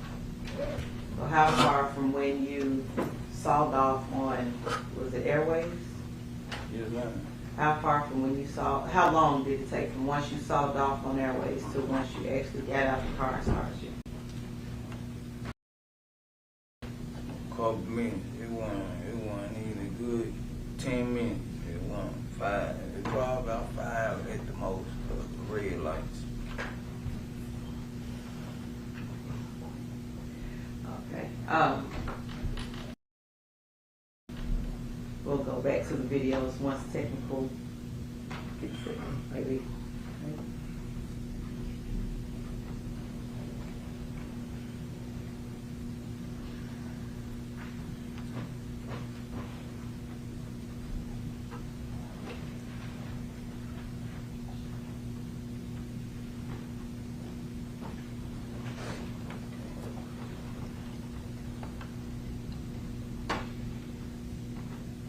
So in the 5 minutes or so from when Dolph's vehicle to when you all started shooting, what did you and Justin say to each other? We didn't say nothing. It was just like, once we saw him, we didn't say nothing. We knew it was go time. It was just, I knew it was go time. Like, might as well go on get it over with now. That's why I jumped out. Did you have a phone on you on that day? Yes, man. I had put my phone in the glove compartment of the car. And why did you do that? So I wouldn't drop it when I jumped out the car or nothing like that. So did you put it in the glove compartment when you first got in the car or after you saw Dolph? When I first got in the car, I put it in the glove compartment.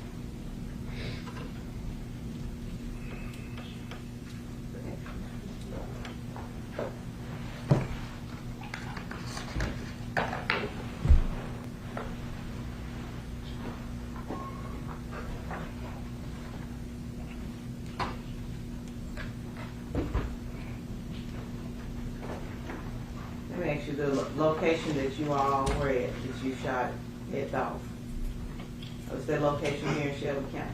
Yes, ma'am.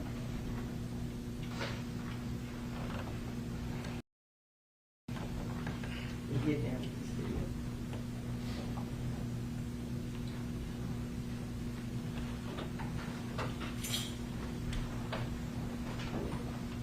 You guys are working again, Ms. Williams? Yes, sir.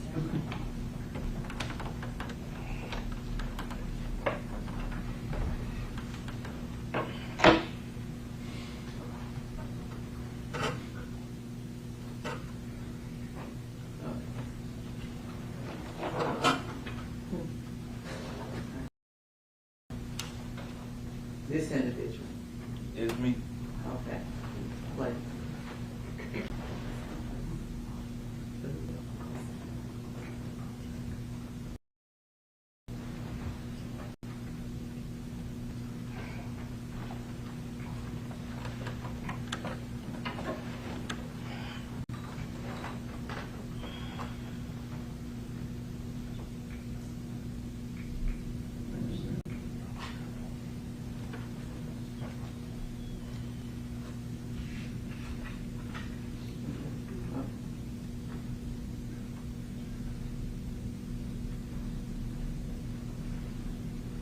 we could advance the song.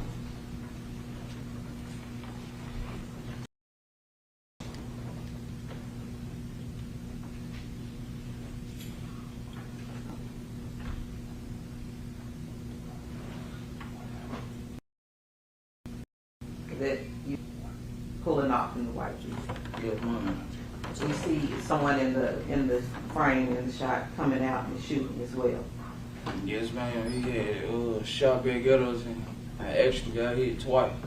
And where did you get hit? Got hit in my arm and on my leg.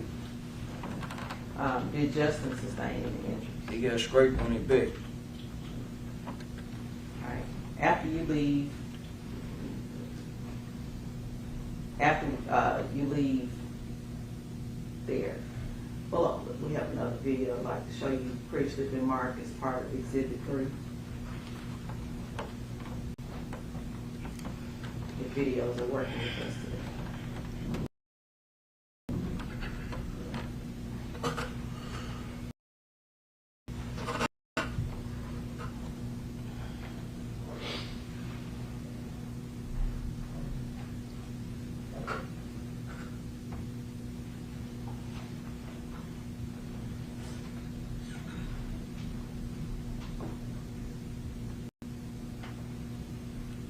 shop that you referred to? Yes, ma'am.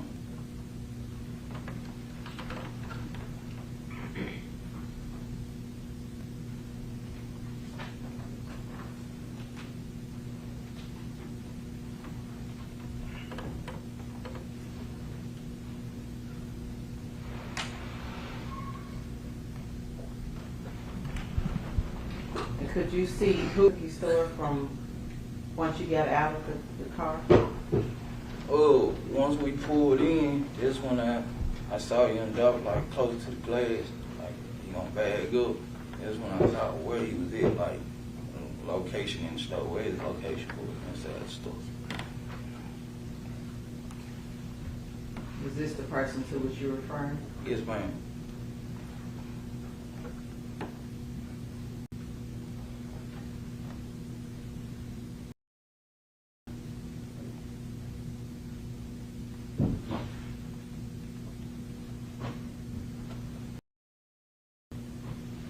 Was that you?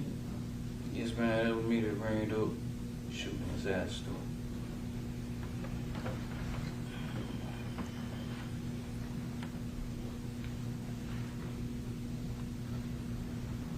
After the shooting happened, you're shot. Could you show the jury where you're shot at? Got hit in my arm, right here. Now it hit in my leg, right, scraped on my We're leg. not gonna ask you to show them Yeah. that. What did you all do? Once we left the cookie shop, I was telling Justin I was hit. And he like, I'm hit too. He was driving. Justin was driving at the time, so I was asking him, is he okay, so we won't crash or anything, you know, run into nothing. We went back to the house in front of Mr. Hernandez Govan house, and I jumped out the Mercedes Benz and jumped into a Suburban truck and moved on out the way.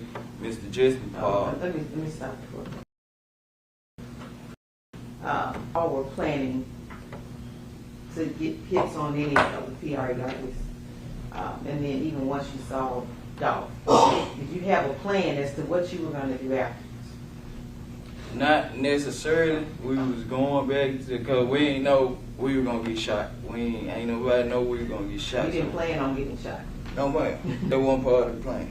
Had you not got shot, was there a plan in place? We probably would have just took the car back, you know, jumped in another car, went and burnt the car up, something like that. But we both got shot or whatever, and I was bleeding tremendously bad. We took the car back in front of Mr. Hernandez Govan, across the street from Mr. Hernandez Govan house. And we jumped in the truck. We were trying to get cleaned up, so we were trying to find somewhere for us to go. Who was he? Justin. Justin was trying to find somewhere for us to go. And in the meantime, he had FaceTime Big Juke, let him know that, you know, that was like our work. You all wanted your money then, right? Yes, ma'am. And let me ask you, did he promise to give you your money that day? He told us he'd give with us when he got done with his kids or whatever, when he got up, one or the other.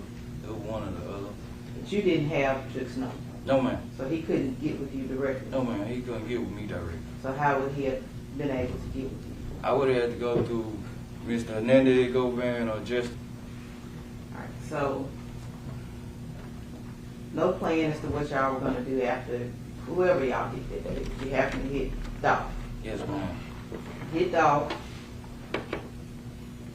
You go back where? You go to the We go across the street from Mr. Hernandez Govan house. We swap vehicles. And now that's when I had went too fast. That's when Justin was trying to find somewhere for us to go. But he had FaceTime Juke first, and then let him know he was spelling out Dolph. And then when you said he was spelling out Dolph, like was he going to jailhouse, D, you know, jailhouse spit. In American Sign Language he was doing Dolph? Nah, it's different. It's different. Okay, some more. He was telling them that they was at work basically pretty much, and he like he'd get with us when he got up, and then he was trying to find somewhere for us to go so we could clean up or whatever because I was bleeding extremely bad, like I was really bleeding, and he had found somewhere for us to go, and that was in the 2-line apartment. Well, hey, we went there to clean up or whatnot, and we went there. We had called Mr. Hernandez's go van because I had left my phone in the car too, and he was like, man, y'all like, you know, y'all saw in the video, dude came back out shooting, so the glass was shattered. So when we got out, when I got out the car in front of the house, the glass had shattered on the floor. So he was like, man, yeah, I got shit everywhere, basically. You know what I'm saying? I got all these But hold on, Govan was saying it to us. Yeah, we had the glass and shit on in the street. so you know he what I'm knew saying? it was y'all. Yeah, he knew it was us. He knew it was us. So I was like, man, get my phone out the car. I like, get my phone. I left my phone in the car too. Get my phone at the car. He like, all right, meet me where I get my car wash shit. I bet, say no more. So we had cleaned up in White Haven. Once we cleaned up in White Haven, I had called my girl. Hold on. You called your girl. But the apartments, you said they were 2-lane. Are they known by any other name? Yo, I know about 2-line. Okay, it's been 2-lane. 2-lane apartments. Yeah, 'cause I'm 2-line. Where were they at? In White Haven, out Sherwood Drive, In in 2-lane? 2-lane street. You previously looked at video. We are fingers crossed that videos are going to work this time. You previously looked at videos regarding it would be the Gospel Garden apartments. Would that be correct? Is this correct? I guess that's the name, but I don't just know the name. I remember about 2-line. Okay, but it's video of you arriving Yes, ma'am. and video of you leaving. Yes, ma'am. All right, if I could.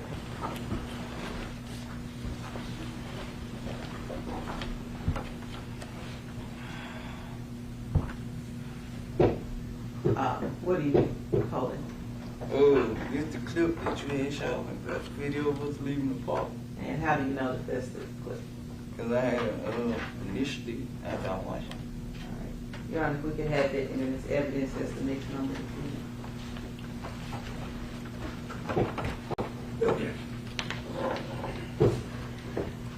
This is a brown envelope which contains the zip drive. The envelope is marked video clips from Haven Court arriving and leaving. We'll mark this as exhibit 6.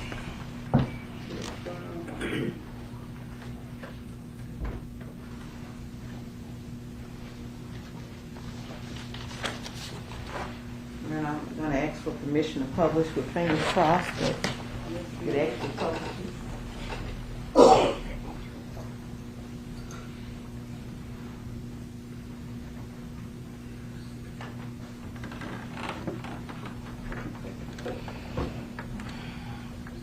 Is this where you all went to? Yes, ma'am.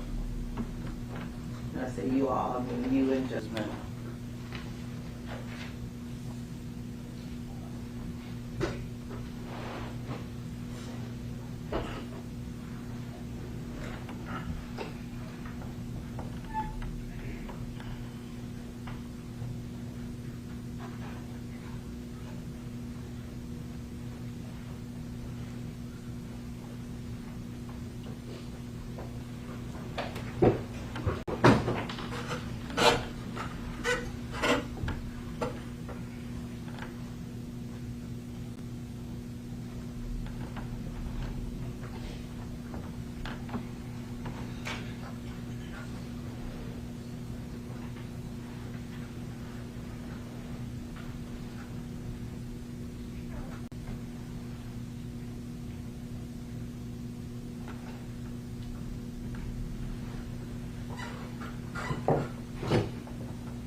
Who are we seeing here?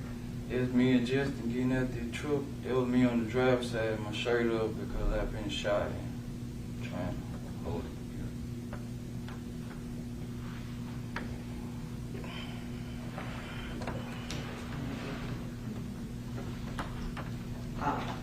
Once you're inside, what do you all do?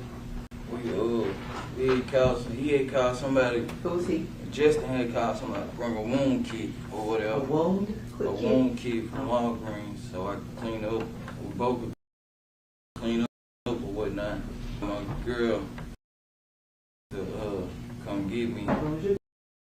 I had called my girl to come get me against the Hernandez Go van, and I was telling her to get my phone and my car, and that's when out there car, yeah, The white Mercedes, and that's when he was telling me to beat him where he get a car wash at. And where did he normally get his car wash? Pressure work. How did you know that's where he gets his car wash? Because I had been up there with him before he get a car wash.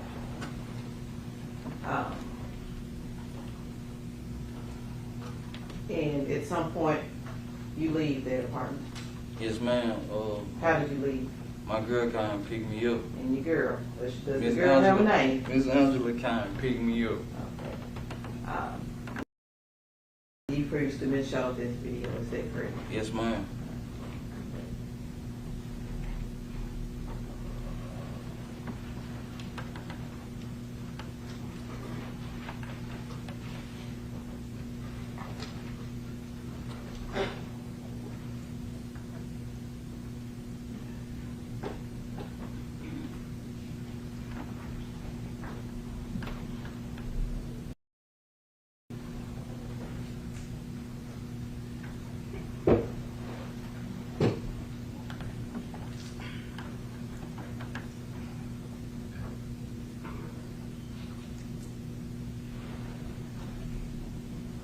Looking at you.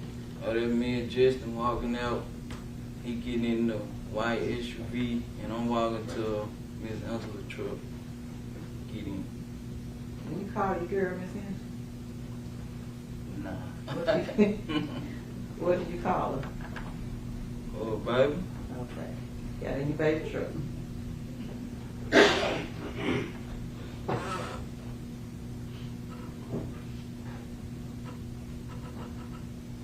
Have y'all left at this point? No, ma'am. Why hadn't you left? I was actually waiting on Justin to pull out, so we pull out at the same time.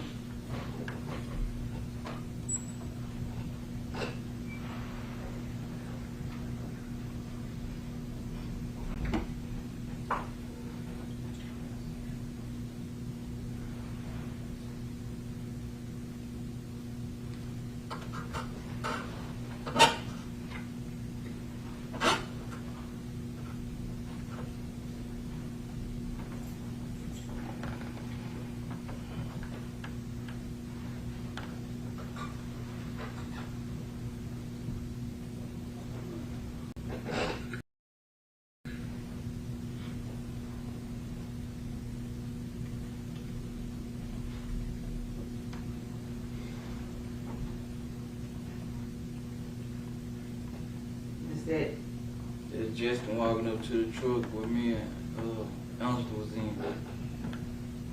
I was waiting on him. I told her not to pull off until he pulled off. why didn't you want to pull off before the pool? Because I know we just did a hit, so it was really like, looking after him at the time. We both were shot. Well, he was straight, but I was shot. So I just really made sure he pulled out.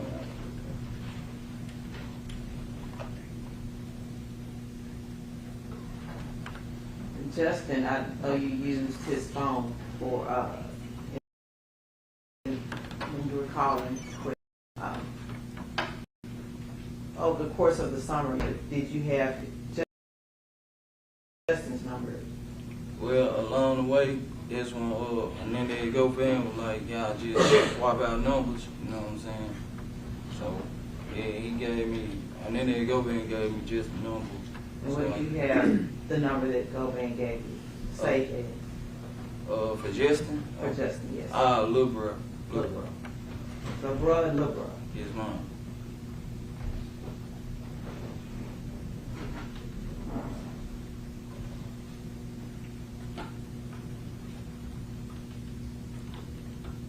Did Justin have more than one number? believe so. Yes, ma'am.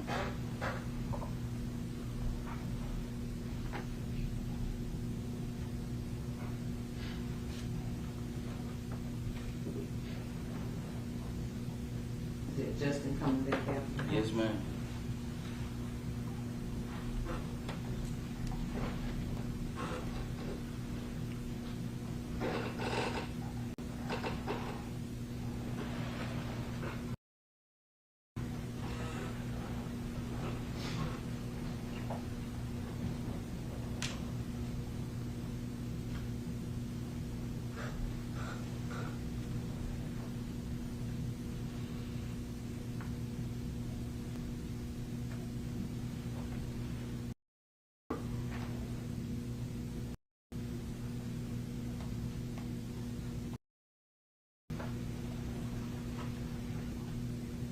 So we see the vehicle Justin leaving, is that correct? Yes, ma'am. That white vehicle, and this is me and Angela leaving right here. This- And it's Angela driving. Yes, ma'am. All right, Ms. Taylor, I think that for lunch. Ladies and gentlemen, as I always say, don't speak to each other about the poop you've heard thus far. We've got a little ways to go. Eat your lunch, enjoy your lunch, enjoy your break, and we are going to start back up at 2:15. Okay. All right. Let's break for 2:15. Stands on recess to 2:15. Be your paperwork.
Oh, there it is. So I wonder why. Okay. Okay. It is weird. I think